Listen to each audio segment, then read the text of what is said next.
Hello बच्चों, स्वागत है आपका हमारे चैनल पर्सनल ट्यूटर में। मेरा नाम है ऐश्वर्या शर्मा। मैंने आपको पढ़ाया chapter number 8 civil disobedience movement. तो अब देखेंगे इस चैप्टर के एक्सरसाइज के सॉल्यूशंस। तो क्वेश्चन नंबर फर्स्ट है, dash organise the round table conference in London. इसका आंसर है रैमसे मैकडोनाल्ड। क्वेश्चन नंबर 2 है, Khan Abdul Ghaffar Khan establish the organisation name dash, and इसका आंसर है Khudai Khidmatgar. Question number 3 is dash led the Dharasana Satyagraha, and इसका answer है Mahatma Gandhi. Basically Mahatma Gandhi ही related है सत्याग्रह से। तो ऐसे कोई क्वेश्चन आए तो फर्स्ट आपका जो चॉइस रहेगा, यदि आपको नहीं आता तो महात्मा गांधी ही करना आप। Fourth, in the second round table conference dash participated as a representative of Indian National Congress, and its answer will be Sarojini Naidu. Explain the following statements with reason. First, Chandra Singh Thakur was court martialed and severely punished. ऐसा क्यों हुआ था, देखते हैं। Before beginning the civil disobedience movement, Gandhiji put up various demands in front of British government. Then he launched satyagrah all over India by breaking the Salt Act. In the northwest frontier, Khan Abdul Ghaffar Khan started satyagrah and Peshwa. तो civil disobedience movement start होने से पहले गांधी जी ने अपनी जितनी भी demands थी वो ब्रिटिशर्स के सामने रखी थी, और जब ब्रिटिशर्स ने ये नहीं मानी, इसके बाद गांधी जी ने सत्याग्रह स्टार्ट किया सॉल्ट लॉ ब्रेक करके।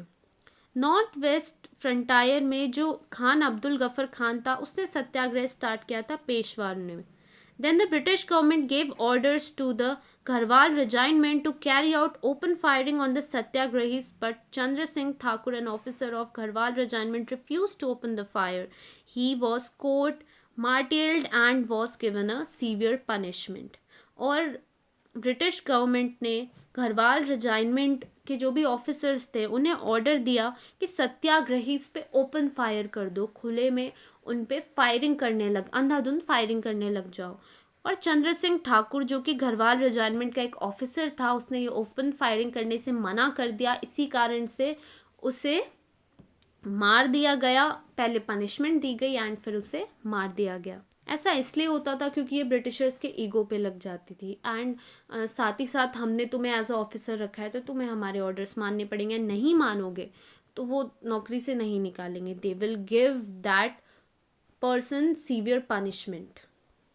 Now question number 2, the government declared martial law at Sholapur. Gandhiji was involved in a peaceful, non-violent civil salt march to oppose the British imposition of tax on salt. Then he was arrested. This led to the severe outburst of people. A high procession was organized in Sholapur. तो गांधी जी जो थे वो salt march के लिए, मतलब salt march जो कर रहे थे, वो एक पीसफुल प्रोसेशन था और नॉन वायलेंट था। लेकिन ब्रिटिशर्स ने क्योंकि सॉल्ट पे टैक्स लगा रखा था और उनके हिसाब से कि गांधी जी ने लॉ तोड़ा, तो गांधी जी को अरेस्ट कर लिया गया। इसके कारण लोग बहुत गुस्सा थे, और उनका जब गांधी जी को अरेस्ट किया गया तो लोगों का गुस्सा फूटा और एक हाई प्रोसेशन ऑर्गेनाइज किया गया शोलापुर पे। The district collector gave orders on firing on the procession. Many volunteers along the Shankar Shivadre died in the firing. As a result, people started attacking police stations, railway station, courts, etc. Then for this situation, government declared martial law at Sholapur. तो जो district collector था वहाँ शोलापुर का, उसने order किया कि firing कर दो इस प्रोसेशन पे। बहुत सारे वॉलंटियर्स शंकर शिवाद्रे के साथ थे जो मर गए इस फायरिंग में, जिसके कारण लोगों ने पुलिस स्टेशन, रेलवे स्टेशन, जितने भी पब्लिक प्लेसेस थे जहाँ पे ब्रिटिशर्स के ऑफिसर्स बैठते थे, उन पे अटैक करना स्टार्ट किया, और इस कारण से गवर्नमेंट ने मार्शल लॉ डिक्लेयर कर दिया। The deliberation in the first roundtable conference proved to be meaningless. The first roundtable conference was from 12th of November 1932 to 19th of January 1931. Gandhiji had already started the civil disobedience movement on behalf of INC. Representatives of different political parties in India and rulers of princely state participated in the conference. तो सबसे पहला first round table conference जो था वो 12 नवंबर 1932 से 19 जनवरी 1931 तक हुआ। गांधी जी पहले ही civil disobedience movement Indian National Congress के बिहाफ में शुरू कर चुके थे। जो अलग अलग लोग थे, पॉलिटिकल पार्टीज़ के रिप्रेजेंटेटिव्स थे, प्रिंसली स्टेट के रूलर्स थे, सब ने इस कॉन्फ्रेंस को अटेंड किया, but INC did not take partition on it. The INC was a body that represented the country. Without its partition, the deliberation in the first roundtable conference proved to be meaningless. लेकिन INC ने इस पे participate नहीं किया था first round table conference में, as a protest नहीं किया था। और क्योंकि आईएनसी सबसे इम्पॉर्टेंट बॉडी थी उस समय हमारी कंट्री की, जो पूरे देश को रिप्रेजेंट कर रही थी, तो उन्होंने पार्टिसिपेट नहीं किया, तो इसीलिए ये first round table conference successful नहीं हुआ और ये कम्प्लीटली मीनिंगलेस रहा। Gandhi ji began fast unto death in the Yerwada jail. Gandhi ji ने क्यों फास्ट किया था येरवड़ा जेल में, ये बोलकर कि जब तक डेथ नहीं हो जाती मैं फास्ट पे रहूँगा, मतलब ऐसी क्या डिमांड थी उनके। Dr. B.R. Ambedkar represented the Dalits in Round Table Conference. He demanded separate electorates for the Dalits. After the British Prime Minister Ramsay MacDonald declared communal award, according to this, Dalit were given separate electorate. जो B.R. Ambedkar थे वो actually round table conference में Dalits को represent कर रहे थे और उन्होंने ये मांगा था कि दलित्स के लिए एक सेपरेट इलेक्टोरेट्स ही होने चाहिए। देखो, रिजर्वेशन एंड इलेक्टोरेट में डिफरेंस होता है। इलेक्टोरेट मतलब क्या होता है कि कुछ ऐसे पर्टिकुलर पोजीशंस रहेंगी जो दलित्स के लिए रहेंगी, एंड वो जो पोजीशन रहेगी उसमें जो वोटिंग करेंगे इलेक्शन के समय, वो वोटिंग भी सिर्फ उनके ही लोग करेंगे, मतलब सिर्फ दलित्स ही करेंगे। तो पूरे कम्प्लीटली दलित्स सेपरेट हो जा रहे थे जनरल क्लास से।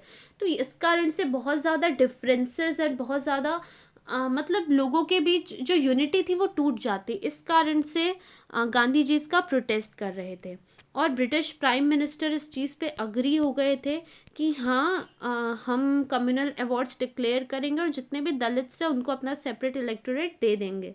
Gandhi ji did not accept it. By protesting against the granting of separate electorate on the basis of caste, Gandhi ji went fast unto death at Yerwada jail. लेकिन गांधी जी ने इस चीज़ को एक्सेप्ट नहीं किया। उन्होंने इस चीज़ का प्रोटेस्ट किया और कहा मैं उस समय तक फास्ट में रहूँगा येरवड़ा जेल में जब तक ये जो एक्ट पास किया गया या ये जो लॉ बनाया गया है सेपरेट इलेक्टोरेट का, ये नहीं हटता। Now question number 3. Answer the following questions in 25 to 30 words. Question number 1. Why did Gandhiji decided to break the salt law to begin the Satyagraha all over the country? क्यों गांधी जी ने decide किया कि अब salt act को break किया जाए और पूरे देश में सत्याग्रह किया जाए? In 1882, the British announced the Salt Act. After the complete independence, Gandhiji decided to launch the civil disobedience movement. Before beginning the movement, Gandhiji put up various demands in front of the British government. तो 1882 में Britishers ने announce किया salt act और complete independence के बाद गांधी जी ने ये decide किया कि अब सिविल डिसोबीडियंस मूवमेंट हमें करना ही पड़ेगा, क्योंकि हमें अब कंप्लीट इंडिपेंडेंस चाहिए, हमें अब ब्रिटिशर्स नहीं चाहिए। तो ये मूवमेंट स्टार्ट होने से पहले गांधी जी ने कोशिश की, ब्रिटिशर्स के सामने जाके अपनी सारी डिमांड्स रखी। One of the most demand was to cancel the salt tax and monopoly of British government for manufacture of salt, but Gandhi ji then rejected by the government. Then he decided to launch satyagraha all over the country. और सबसे important demand जो गांधी जी की थी वो ये थी कि आप सॉल्ट टैक्स हटाओ और आपका जो सॉल्ट के मैन्युफैक्चरिंग में पूरा कंट्रोल है आप उसे हटाओ। लेकिन गांधी जी की किसी भी डिमांड को गवर्नमेंट ने नहीं माना और गांधी जी ने पूरे देश में सत्याग्रह लॉन्च कर दिया। Why did the Indian National Congress withdraw the civil disobedience movement? क्यों Indian National Congress civil disobedience movement से विड्रॉ कर लिया या उस मूवमेंट को रोक दिया? Gandhi ji return to India from second round table conference with a dejected mind. Then Gandhiji was arrested for starting the civil disobedience movement. Hence there was discontent among the people. There was strangling of civil rights everywhere.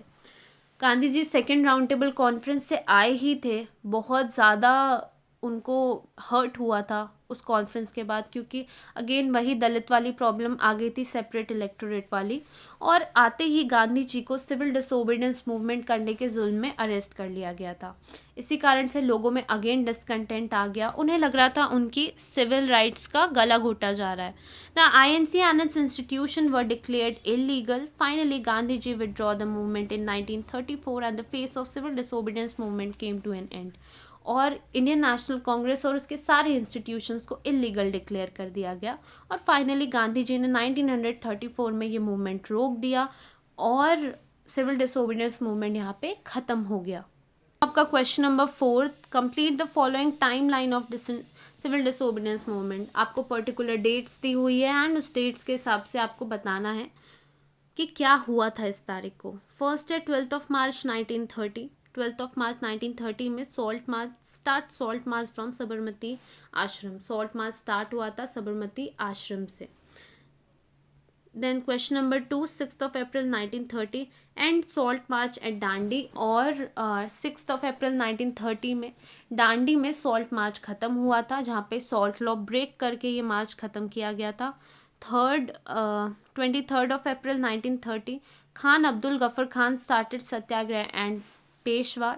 23 अप्रैल 1930 को खान अब्दुल गफर खान ने सत्याग्रह पेशवार में start किया था। 4 अप्रैल 1930 गांधी जी was arrested near डांडी। 4 अप्रैल को गांधी जी को डांडी के पास arrest कर लिया गया था for civil disobedience movement. And 6 May 1930 Gandhi ji started at Sholapur. And 6 अप्रैल 1930 में गांधी जी ने शोलापुर में सत्याग्रह स्टार्ट किया था।